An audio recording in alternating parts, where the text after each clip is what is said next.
On this episode of He Said, She Said Movie Reviews, we take a look at the movie Knives Out, written and directed by Rian Johnson.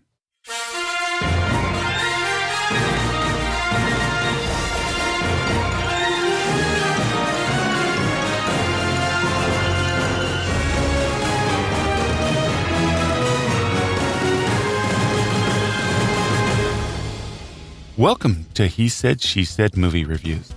This is the podcast where a happily married couple with similar but different movie tastes take a quick, spoiler-free look at the movies, helping you make the right decision before your next movie. I'm your host, Tim. And I'm April. So we went and saw Knives Out. I grudgingly give this movie 3 stars. And April? I'm actually going to give this movie a 3.5. We'll tell you all about it right after this one trailer. The trailer is Antebellum. Successful author Veronica finds herself trapped in a horrifying reality and must uncover the mind-bending mystery before it's too late. This looks terrifying. The release date is April 24th, 2020. Janelle, Monáe, Eric Lange, and Jena Malone. She's a great actress. Yeah, this movie looks really interesting. The description we just gave you doesn't really describe this movie. No. It's a horror movie where the person is going back and forth between, it looks like modern times and the slavery times. So and I mean it. I literally got chills. I don't know that they should have made the trailer that terrifying. Yeah, check out this trailer. It's pretty good. All right, the storyline of this movie is about a detective investigating the death of a patriarch of a very eccentric, combative family. The director is Rian Johnson. He's known for Star Wars, The Last Jedi, Looper, and Brick. He is also the writer. This movie is a great ensemble cast. It has Daniel Craig, Chris Evans, Ana de Armas, Jamie Lee Curtis, Michael Shannon, Don Johnson, Toni Collette, LaKeith Stanfield, Christopher Plummer, Katherine, Langford, Jaeden Martell, Riki, Lindhome, and Edie Patterson. Tim, that was great. That was a mouthful. It was.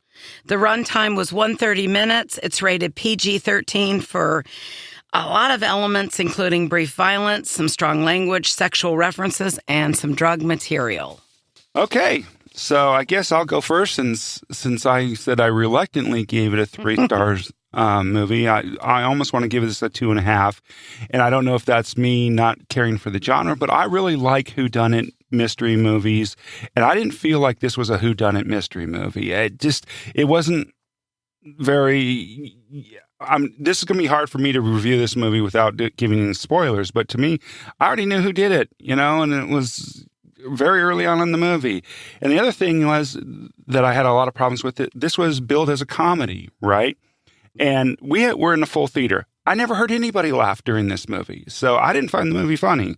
So okay, those are my 2 things. The theme about this movie was all about greed. Okay, so my response to that is the complete opposite, actually.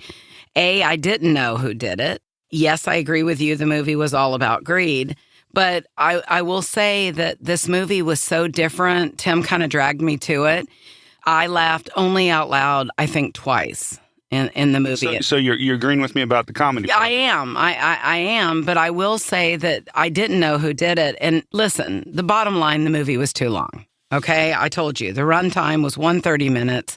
Just 10 minutes over your 2-hour mark. Yeah, but really, what are my favorite movies? 90 to 100 minutes, not 120 to 150 minutes.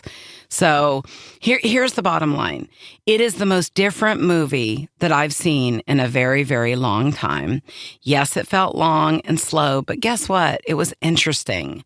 I don't remember at any point feeling that it's not interesting. I do remember feeling, when will it end, though? So that's the hard part for me.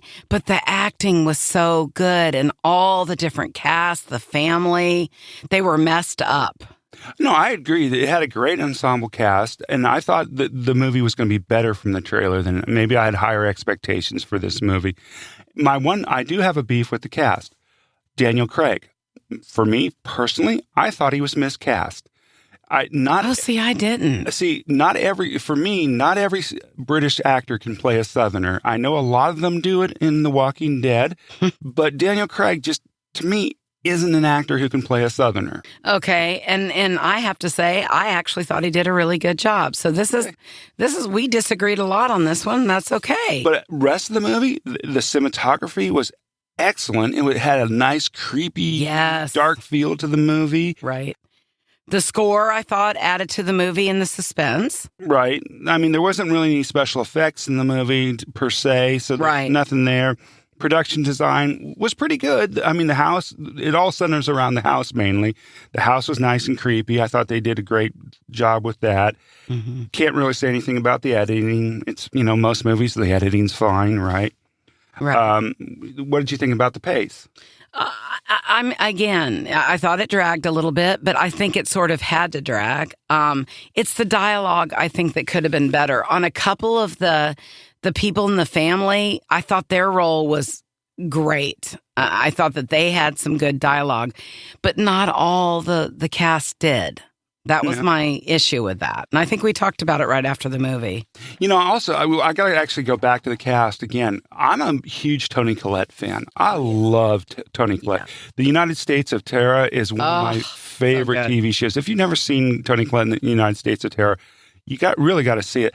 I wasn't wild about her character in this movie either. The dingy, I don't know. Yes, I do agree with that. But for me to see Don Johnson again, that was great. He plays himself, but always brings something. But Jamie Lee Curtis, I thought she did fantastic. Oh, and I think the girl, the protagonist, Ana de Armas, who played Marta in the movie, I thought she did an excellent job.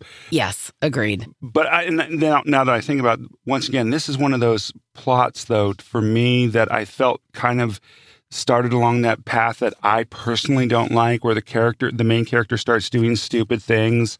And the movie just builds off the stupid things that the main character is doing. Right. And I felt that this movie was, and maybe that's why I didn't like it so much, that it was kind of started to roll down that path where her character started doing stupid things. I just will tell you, if you really want, if you are prepared for a different kind of movie, if you've never seen a mystery, if you love mysteries, I mean, this movie would be for you. But if you're going to go to this movie and expect a comedy, like Tim said, don't do that. Yeah, I think I chuckled twice. Yeah. And it was a chuckle, not a laugh out loud. Right. But it was interesting, and I gave it the 3.5 because of that. So yeah, and like I said, I think as far as technically, this was a well-done movie. To me, the plot was a little, and I think there was some miscasting with Daniel Craig. He's a great James Bond.